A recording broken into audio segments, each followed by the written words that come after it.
یہ ایک اٹل حقیقت ہے کہ اس دنیا میں موجود تمام جانداروں کو ایک نہ ایک دن موت کا ذائقہ چکھنا ہے۔ موت کا وقت متعین ہے۔ موت پر انسان کے اعمال کا رجسٹرڈ بند ہو جاتا ہے اور توبہ کا دروازہ اس پر بند کر دیا جاتا ہے اور جزا و سزا کا وقت شروع ہو جاتا ہے۔ خالق کائنات اللہ رب العزت نے ہر جاندار کے لیے موت کا وقت اور جگہ متعین کر دی ہے، اور موت ایک ایسی شے ہے کہ دنیا کا کوئی بھی شخص، خواہ وہ مسلمان ہے، ہندو ہے، کافر ہے یا کوئی بھی ہے، وہ موت کو مانتا ہے۔ اگر کوئی موت پر شک و شبہ بھی کرے تو اسے بے وقوفی کی فہرست میں شمار کیا جاتا ہے، کیونکہ بڑی بڑی مادی طاقتیں اور مشرق سے مغرب تک تمام ساری حکومتیں موت کے سامنے عاجز اور بے بس ہوتی ہیں۔ دوستو، موت کو ہلاک کرنے والی، بچوں کو یتیم کرنے والی، عورتوں کو بیوہ بنانے والی، دنیاوی ظاہری اور تمام سہاروں کو ختم کرنے والی، دلوں کو دھرنے والی، آنکھوں کو رلانے والی، بستیوں کو اجاڑنے والی، جماعتوں کو منتشر کرنے والی، لذتوں کو ختم کرنے والی، امیدوں پر پانی پھیرنے والی، ظالموں اور جہنم کی وادیوں میں جھلسانے والی، یہ تمام چیزیں جو ہیں، یہ موت ہی انسان کو ان تک پہنچاتی ہے۔ موت کو نہ چھوٹوں پر شفقت آتی ہے، نہ بڑوں پر آتی ہے، نہ دنیاوی جو چیزیں ہیں ان کے پیچھے بھاگتی ہے، وہ فقیر کو بھی آتی ہے اور بادشاہ کو بھی آتی ہے۔ اس پر تمام لوگوں کا اتفاق ہے کہ ایک نہ ایک دن سب کو موت آنی ہے۔ دوستو، کیا آپ کو پتا ہے کہ جب انسان مرتا ہے تو اس کی آنکھیں کھلی رہ جاتی ہیں، اور آخر اس کی کیا وجہ ہے کہ انسانی آنکھیں اس وقت کھلی کی کھلی رہتی ہیں جس کے بعد لوگ اس کی آنکھوں پر ہاتھ رکھ کر ان کو بند کرتے ہیں؟ یہ انسان کا اپنی حقیقی زندگی کی طرف جانے کا ایک پہلا شروعات ہوتی ہے۔ حضور اکرم صلی اللہ علیہ وآلہ وسلم نے اپنے صحابہ کرام سے جب یہ سوال پوچھا تو انہوں نے کیا جواب دیا، اور آپ صلی اللہ علیہ وآلہ وسلم نے انہیں کیا وجہ بتائی کہ جس کی وجہ سے ان کی آنکھیں کھلی رہتی ہیں، یہ جاننے کے لیے یہ ویڈیو آخر تک لازمی دیکھے گا۔ مزید تفصیلات میں جانے سے پہلے یہاں پر ہماری آپ سے ایک التماس ہے کہ اگر آپ نے ابھی تک ہمارا چینل سبسکرائب نہیں کیا تو فوری طور پر سبسکرائب کیجئے، ساتھ ہی بیل آئیکن پر کلک کریں تاکہ مزید آنے والی ویڈیوز کا نوٹیفیکیشن آپ کو وقت پر ملتا رہے۔ دوستو، یہ واقعہ کچھ اس طرح سے ہے کہ ایک دفعہ آپ صلی اللہ علیہ وآلہ وسلم نے صحابہ کرام سے پوچھا کہ اے صحابہ کرام، کیا تم لوگ جانتے ہو کہ جب انسان مر جاتا ہے تو اس کی آنکھیں کیوں کھلی رہ جاتی ہیں؟ یہ صحیح مسلم شریف کی حدیث مبارکہ ہے۔ جب ہمارے پیارے نبی حضرت محمد صلی اللہ علیہ وآلہ وسلم نے صحابہ کرام سے پوچھا تو انہوں نے کہا کہ آپ اور اللہ ہی زیادہ جانتے ہیں، ہمیں اس کا علم نہیں۔ تو رسول اکرم صلی اللہ علیہ وآلہ وسلم نے ارشاد فرمایا کہ جب انسان کی یا کسی بھی انسان کی روح نکل جاتی ہے تو اس کی آنکھیں کھلی کی کھلی رہتی ہیں، تو وہ آنکھیں دیکھ رہی ہوتی ہیں اپنی اس نکل جانے والی روح کو جس کو فرشتے لے کر جا رہے ہوتے ہیں۔ اس کی روح نیک ہو یا بری ہو، اس کی آنکھیں نکل جانے والی روح کو دیکھتی رہتی ہیں۔ پھر لوگ اس شخص کی آنکھوں پر ہاتھ پھیر کر اس کی آنکھیں بند کر دیتے ہیں۔ دوستو، یہ حدیث مبارکہ صحیح مسلم میں بیان کی گئی ہے، جس سے آپ کو معلوم ہو جاتا ہے کہ انسان کی آنکھیں جو ہیں وہ کیوں کھلی رہتی ہیں اور کیا وجہ ہے جس کی وجہ سے یہ تمام چیزیں جو ہیں، جس کے بارے میں آپ کے ذہن میں سوالات بھی پیدا ہوتے ہوں گے، اور اس کے بعد جو ارد گرد لوگ عزیز و اقارب موجود ہوتے ہیں وہ اس شخص کی آنکھیں بند کر دیتے ہیں۔ دوستو، یہ موت جو ہے ایک نہ ایک دن سب کو آنی ہے، اس دنیا نے ایک نہ ایک دن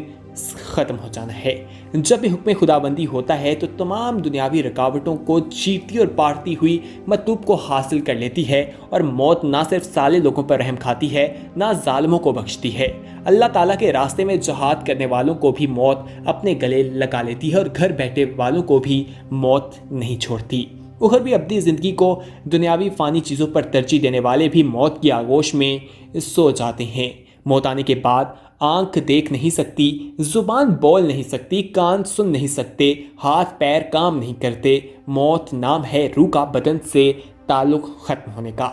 اور اسی کے ساتھ انسان کا جو تعلق ہے اس دنیا سے ختم ہو جاتا ہے، اور انسان اپنی حقیقی دنیا کی طرف چلے جاتا ہے۔ اللہ تعالیٰ نے قرآن کریم میں واضح طور پر اعلان فرما دیا ہے کہ روح صرف اللہ کا حکم ہے۔ موت پر انسان کے اعمال کا رجسٹر بند کر دیا جاتا ہے، اور موت پر توبہ کا دروازہ بند اور جزا و سزا کا وقت شروع ہو جاتا ہے۔ حضور اکرم صلی اللہ علیہ وآلہ وسلم نے ارشاد فرمایا کہ بندے کی توبہ قبول کرنے والی ذات اللہ تعالیٰ کی ہے، یہاں تک کہ اس کا آخری وقت آ جائے۔ دوستو، یہ ہم نے آپ کو اس کا مفہوم بتایا ہے۔ ہم ہر روزہ، ہر گھنٹہ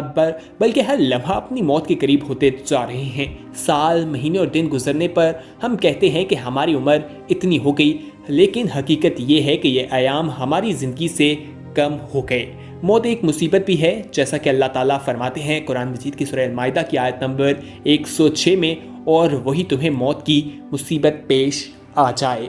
اللہ تعالیٰ نے اپنے پاک کلام کی متعدد آیات میں موت اور اس کی حقیقت کو بیان کیا، جن میں سے چند آیات ہم یہاں پر آپ کے ساتھ شیئر کرتے ہیں۔ اللہ تعالیٰ فرماتے ہیں کہ ہر جاندار کو موت کا ذائقہ چکھنا ہے، اور تم سب کو تمہارے اعمال کے پورے پورے بدلے قیامت کے دن ملیں گے۔ پھر جس کو دوزخ سے بچا لیا گیا اور جنت میں داخل کر دیا گیا، وہ صحیح معنی میں کامیاب ہو گیا، اور یہ دنیاوی زندگی تو جنت کے مقابلے میں دھوکے کے سامان کے سوا کچھ بھی نہیں ہے۔ یہ سورہ ال عمران کی آیت نمبر 185 ہے۔ اس آیت میں اللہ تعالیٰ نے انسانوں کی کامیابی کا معیار ذکر کیا ہے، اور یہ بھی بتایا ہے کہ اس حال میں تمہاری موت آئے کہ تمہارے لیے جہنم سے چھٹکارے اور دخول جنت کا فیصلہ ہو چکا ہو۔ اسی طرح سورہ رحمان کی آیت نمبر 27 اور 26 میں اللہ تعالیٰ ارشاد فرماتے ہیں، اس زمین میں جو کوئی ہے فنا ہونے والا ہے، اور نہ صرف تمہارے پروردگار کی جلال والی اور فضل و کرم والی ذات باقی رہے گی۔ اسی طرح قرآن مجید میں ایک اور جگہ اللہ تعالیٰ ارشاد فرماتے ہیں، ہر چیز فنا ہونے والی ہے سوائے اللہ کے ذات کی، حکومت اسی کی ہے اور اسی کی طرف تمہیں لوٹ کر جانا ہے۔ قرآن مجید میں مختلف آیات میں اللہ تعالیٰ اپنے بندوں کو اس دنیا کی حقیقت کے بارے میں بتاتے رہتے ہیں، لیکن بندہ جو ہے وہ سمجھتا نہیں ہے۔ دوستو، ان تمام آیات سے معلوم ہوتا ہے کہ ہر شخص کا مرنا یقینی ہے، لیکن موت کا وقت اور جگہ سوائے اللہ تعالیٰ کی ذات کے کسی بشر کو معلوم نہیں۔ چنانچہ بعض بچپن میں تو بعض جوان اور بعض ادھیر عمر میں جا کے اس دنیا سے چلے جاتے ہیں۔ یہ تمام چیزوں کا فیصلہ کرنے والی ذات اللہ تعالیٰ کی ہے۔ ہمیں کسی بھی وقت موت آ سکتی ہے، تو اس لیے ہمیں موت کے وقت کی تیاری کرنی چاہیے۔ اللہ تعالیٰ نے جو چیزیں ہمیں بتائی ہیں ان کے مطابق ہمیں زندگی گزارنی چاہیے۔ اگر ہم اللہ اور اس کے رسول کی بتائی ہوئی تعلیمات کے مطابق اپنی زندگی گزاریں گے، نماز پڑھیں گے، دن میں جو 5 وقت کی ہم پر فرض کی گئی ہے، روزے رکھیں گے، زکوٰۃ دیں گے، اور اس طرح کے کام کریں گے جو اللہ تعالیٰ اور اس کے رسول کی فرما برداری کی طرف ہمیں قائل کریں، اور ایسے کاموں سے اجتناب کریں گے جو ہمیں ان تمام چیزوں سے دور کرتے ہیں، تو بہتر ہے کہ ہم ان پر عمل کریں اور اس دنیا اور آخرت دونوں میں کامیابی حاصل کر سکیں، کیونکہ حقیقی دنیا تو وہی ہے جو ہمارے مرنے کے بعد شروع ہوگی۔ اگر ہم اس دنیا میں اچھے اعمال کریں گے تو مرنے کے بعد ہمیں اس کا اچھا بدلہ دیا جائے گا، اچھا جزا ملے گی، اور اللہ تعالیٰ ہمیں جنت میں بھیجیں گے جہاں پر ہمارے لیے بے شمار قسم کی نعمتیں موجود ہیں۔ وہاں پر ہمارے لیے دودھ، شہر اور شراب کی نہریں وہاں پر بہہ رہی ہیں، اور جس چیز کے بارے میں ہم گمان کریں گے وہ چیز ہمارے سامنے پیش کر دی جائے گی۔ وہاں پر ہمارے پیارے نبی حضرت محمد صلی اللہ علیہ وآلہ وسلم بھی ہمارے ساتھ ہوں گے، اور اللہ تعالیٰ کا وہاں پر ہمیں دیدار بھی ہوگا۔ دوستو، اللہ تعالیٰ کے نیک بندے ہی یہ تمام شرف جو ہیں وہ حاصل کر سکیں گے۔ اگر ہر کوئی چاہتا ہے کہ وہ جنت میں جائے تو اسے چاہیے کہ اللہ اور اس کے رسول کی فرما برداری کرے، ان کی اطاعت کرے، کیونکہ اگر وہ ایسا کرے گا تو ہی اس کی کامیابی ہے۔ اگر کوئی اللہ اور اس کے رسول کی نافرمانی کرے گا، ان کے خلاف جائے گا، ان کے لیے بہت ہی سخت قسم کا عذاب تیار کیا گیا ہے۔ جنت میں ان کو نہیں بھیجا جائے گا، ان کے لیے دوزخ کا عذاب تیار ہے، جہاں پر